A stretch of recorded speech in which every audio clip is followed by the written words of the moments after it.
Welcome to Binge Watchers, where we talk about the stories and characters we love and the shows they live in. My name is Ron, and let's talk about Season 1 of the Netflix Marvel original I was probably most excited about, The Punisher. So we were introduced to The Punisher in Season 2 of Daredevil, a season that basically had a good half and a not-so-good half, and the good half was the one about Frank Castle, even though it was pretty much an origin story. We saw a complicated character beautifully presented by an extremely talented actor, and he also just kicked ass and totally stole the show from Daredevil. Season 2 of Daredevil showed us Frank Castle as this almost invincible badass who was fueled by nothing but rage and the need for vengeance, and ever since then we were waiting for the Punisher to get his own time on the front of the stage, and now we finally got it, and it's probably a very different show than what we had in mind. Most of Frank Castle's ass-kicking happens as a direct result of the murder of his wife and kids. He goes after everybody who had something to do with it,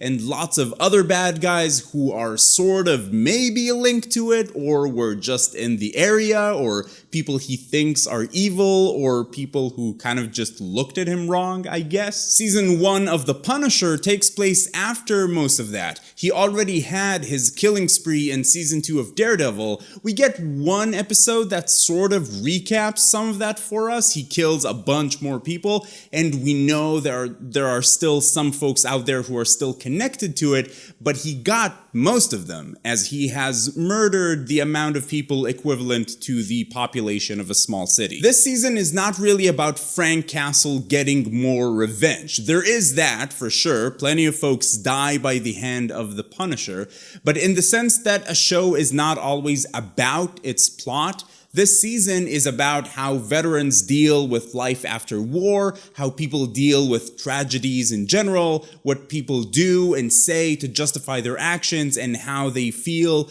sometimes at the expense of taking the blame for something themselves. There are a lot of things I think this season did very well. First of all, I think Jon Bernthal gives an incredible performance, and he was the perfect guy for this role, and I loved the character of Frank Castle. I'm not going to talk about if the show gets him quote-unquote right according to the comics. I don't really care about that as much, but I loved that he is not put on a pedestal in this story. Frank Castle is not made out to be righteous or innocent or better than anybody. The show doesn't justify what he does, it just tells his story. He's a man who was betrayed and wronged and suffered unimaginable tragedies and sacrificed things for what he thought was right, but he is also addicted to murder and is a dangerous, violent, insane person who solves problems by annihilating people, even in situations where there is clearly another way. And the show throws that in his face a lot,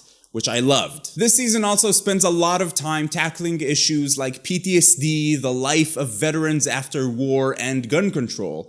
And I think the show did a really good job doing that. They never preach. They never say, these people are wronged just because they are. A show like Sense8, for example, which I also absolutely love, has characters take a stance against something. The show calls out things that very clearly the people who made the show think are wrong, which makes perfect sense for that show and the characters in it. And it's going to piss off people who disagree with what the people on that show have to say, and those people are free to, just not watch that show. But The Punisher takes a different approach, and if it does raise an issue, it shows both sides. For example, it's interesting for a show about a murdering vigilante to talk about gun control, and they do it perfectly. They have a debate, they call out anybody who's being a hypocrite, they make it interesting, and they raise some really important and interesting points along the way. I also love that this show is pretty much insulated from the other Marvel Netflix shows. You don't have to watch any of the other ones for this. There are barely any crossovers and references. It doesn't use the other shows as a crutch. This is very much its own show, and that's,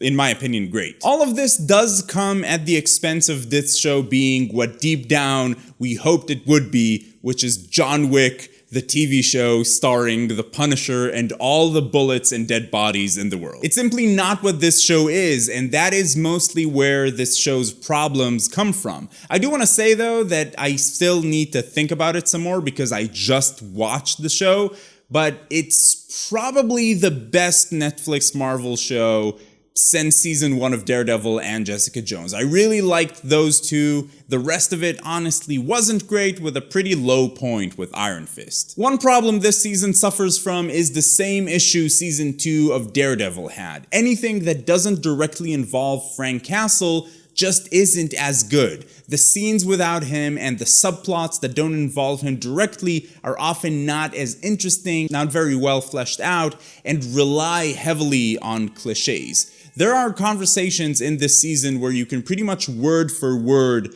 guess what people are going to say. Frank's story is super interesting, but this is not the story of the Punisher. This is something that happens after Frank Castle did his thing and is affected by the story of the Punisher, which really took place in season 2 of Daredevil. We do, however, get a ton of insight into the character of Frank Castle, which was fascinating to me, and Jon Bernthal is amazing. This is also a slower show than what you would probably expect. The show spends a lot of time on characters telling stories about what they went through and working through those things, and that comes at the expense of all the action we came here to see. It just feels that sometimes we linger on a character that just isn't that important, and the show doesn't really strike the right balance between introspection and, well, Frank Castle kicking ass. Let's face it, that's a big part of what we came here to see. When we do get the action scenes though, they are great and brutal and do justice to the Punisher.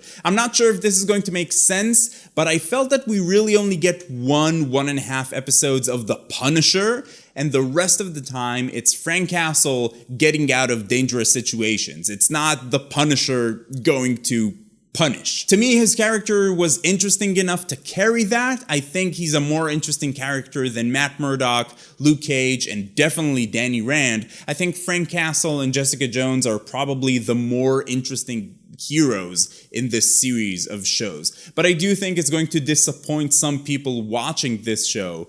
When we get the Punisher kicking ass, it's glorious. When we get Frank Castle talking about his feelings, it's heartbreaking. But one of those things is going to be more interesting to you than the other, depending on who you are and what you like, and we do get one of those things more than the other. The story in this season is pretty messy, which I both liked and disliked. It makes sense that it's a messy story because it's more like how things actually unfold in real life, since this is not Frank's initial revenge killing spree. It's not a simple linear story. It's a bunch of related things all happening at once. But that also makes the story less coherent. So some episodes I found myself not super invested in what was going on, especially if Frank wasn't involved directly. My favorite part of the show is probably the unlikely partnership that happens between Frank and Micro, with Micro being a fantastic, interesting, well-acted character. Some of the show's best moments happen in that storyline.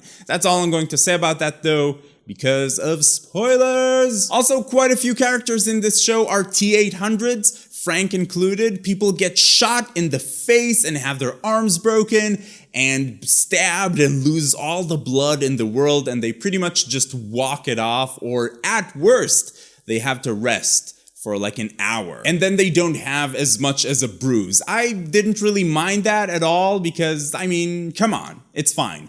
Walk that open, bleeding bullet wound off and resume the ass kicking. The show does eventually give you what you want, but at like episode 11. So all I'm really saying here is this. This is a good show. Just know what you're getting into, because it's different than what you might expect based off of season 2 of Daredevil. So, bottom line, should you watch it? Who are we kidding? Of course you're going to watch this if you haven't already. This is the Punisher's TV show. But I do think it's worth watching, especially because it's very separate from the other shows. There are no costume superheroes here, very few references. This is its own show about a guy dealing with an unspeakable full tragedy, and I did get this good feeling you get after watching a solid show in the end, despite any issues I might have had with it. It ends without like a super obvious setup for season 2. It just tells you the story, which is rare and I thought was pretty awesome. I'm probably going to make another video about this show once I had a chance to think on it more and on the issues it tackles, but those were my initial thoughts. I had a lot of them. Let me know what you think about the show or the comics or the character or anything at all in the comments down below. If you're going to be talking about spoilers, please use spoiler tags in your comments, and if you like this video, please give it a thumbs up. It really helps out a lot, and you can find me on Twitter and Instagram and TV Time, or you can join our Discord server where we chat about TV and it's a lot of fun. And if you're finding binge watchers for the first time, welcome. I'd like to invite you to join the Binge Watchers community. Come talk about TV with us. It's a lot of fun. Subscribe to the channel. I promise that usually the video quality is better. I just had to improvise because my main camera is like, I have a problem with it. Any case, keep binging and I will see you next time.